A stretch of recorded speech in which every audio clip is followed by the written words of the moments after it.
Mummy હું ગમે એટલું સારું બનાવીશ ને જમવાનું પણ તમે કોઈ દિવસ સારું નહીં બોલી શકો મારું. હું વખાણ કરું? કોઈ દિવસ સારું જમવાનું બનાવ્યું હોય તો વખાણ કરું ને. એક દી મીઠું ન હોય, એક દી મરચું ન હોય, એક દી હરખો વઘાર ન હોય તો હેના વખાણ કરું? સારું ખાવાનો મતલબ એમ નથી હોતો કે એમાં એકલો મસાલો હોય જે તમારી છોકરી નાખ્યા જ રાખે છે. મારી છોકરીનું તો નામ લેતી જ નહીં.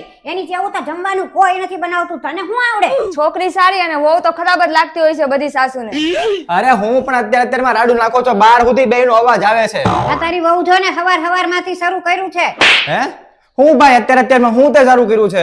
વાંધો તો તમારા મમ્મીને છે મારી બધી વસ્તુથી. તું કામ જ એવા કરેશ પછી હું પ્રોબ્લેમ જ થાય ને. તમને કેટલી વાર કીધેલું છે કે રાડું પાડી નો બધાય શાંતિથી વાત કરી લેવાય કે જે કાઈ હોય ને ભાઈ નો કાઈ થાતું હોય નો કામ કરતી હોય ને તો એ કહી દેવાય. મમ્મી તારે રીતે કે ભાઈ આ કામ હરખું નથી ભાઈ કરી લેજે. હવે બાદી નો કહેવાય. આ બાજુવાળાને બધાયના બારણા ખુલ્લા હોય, બધા સાંભળતા હોય અત્યારમાં. તું છાનવાનો બેઠ ને ભલે સાંભળતા બધાય તે ઈ બધાયને ખબર જ છે કે આ ઘરમાં એક બાધકણી વહુ આવી ગઈ છે.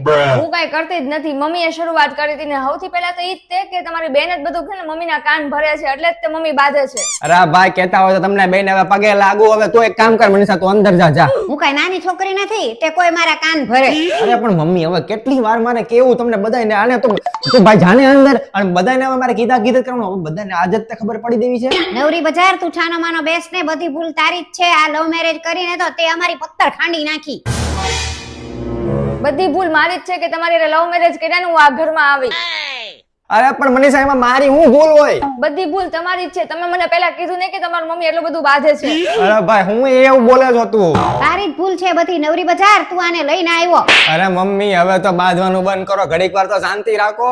હું તો છું જ ખરાબ પણ તમારી છોકરી કઈ સીધી નથી. અલા ભાઈ હવે તમે કહેતા હોય તો હાચું પગે લાગુ, ચૂપ થઈ જાવ, શાંતિ રાખો ને બેય. જોયું ને તે નવરી બજાર આખો દિવસ મારી છોકરીની પાછળ જ પડી રહે. કોને ખબર? અરે એ ભગવાન આ ક્યાં ફસાઈ ગયો હું. સજા બાજુ આવો તમે. તમને બધાને એકવાર હું કહી દઉં છું, ક્યારેય લગ્ન કરો ને તો જોઈ વિચારીને કરજો અને આમ તો કરતા જ નહીં, જવા દેજો, બધું પૂરું કરો. તું હેનો ફસાઈ ગયો ઈ તો અલા ભાઈ મમ્મી બેહી જા ને શાંતિ ઘડીક વાર બેહી જા. બેહો આ શાંતિ ઘડીક વાર. ફસાઈ તો હું ગઈ છું તમારે જાને અલ્લે ભાઈ તું અંદર જાને શાંતિથી. શાંતિ રાખજે ભાઈ, નાના બેઠી રહેજે ઘડીક વાર. મમ્મી હવે હું ઉપર જાઉં છું, મારે થોડું કામ છે.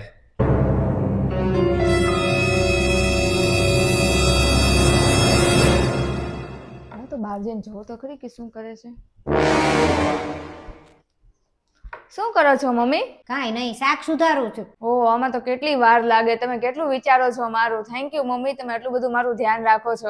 ઈ તો હું ધ્યાન રાખું જ છું પણ તું એવું કઈક કામ કર કે હું તારા વિશે એવું બોલી શકું. કાંઈ વાંધો નહીં મમ્મી, પણ તમે ક્યારેક મારી જેમ ખોટું બોલ્યા રાખો. હું તો તમને એમ કહેવા આવી હતી, જો મેં કપડાં નાખ્યા છે, મારાથી હવે કપડાં નહીં ધોવાય. હવે મને વોશિંગ મશીન લાવી દો, ને તો જેને આપવા હોય ને આપી દો. પહેલાના જમાનામાં અમે હાથે જ કપડાં ધોયા. વોશિંગ મશીન તો હવે આવ્યા. પહેલા તો હાથે કપડાં ધોતા હતા ને એટલે જ કોઈને હાર્ટ એટેક નહોતા આવતા. એમ ઊભા રહ્યો. આલ્યો આ કપડાં ને આ લઈને મારી પાછળ આવો.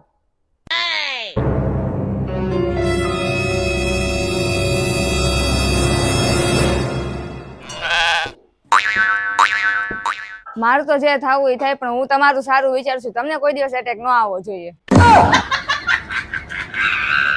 નમસ્તે મિત્રો, અને તમને મજા આવી હશે વિડીયોમાં. અને એક તમને હું એડવાઇસ આપી દઉં કે ક્યારેય પણ તમારે જો સાસુ વહુ ઘરમાં બાંધતા હોય ને આવી રીતના મારી જેમ ઘરમાં એન્ટર થઈ જાવ તો એ જોઈને જ તે આમ પાછું ભાગી જવાનું. ક્યારેય ભાઈ વચ્ચે નહીં પડવાનું. વચ્ચે પડો ને તો તમે ગામમાં આવી જાઓ. એટલે તમે જો ગામમાં ન ચડવું હોય, તમારા નામે ન ચડવું હોય તો વ્યૂ જ જવાનું પાછું તરત જ કામ છે એમ કરીને નીકળી જવાનું. બરોબર? પછી કલાક 2 કલાક રહીને આવવાનું. એટલે બધું પાછું હતું એવું ને એવું જ હોય.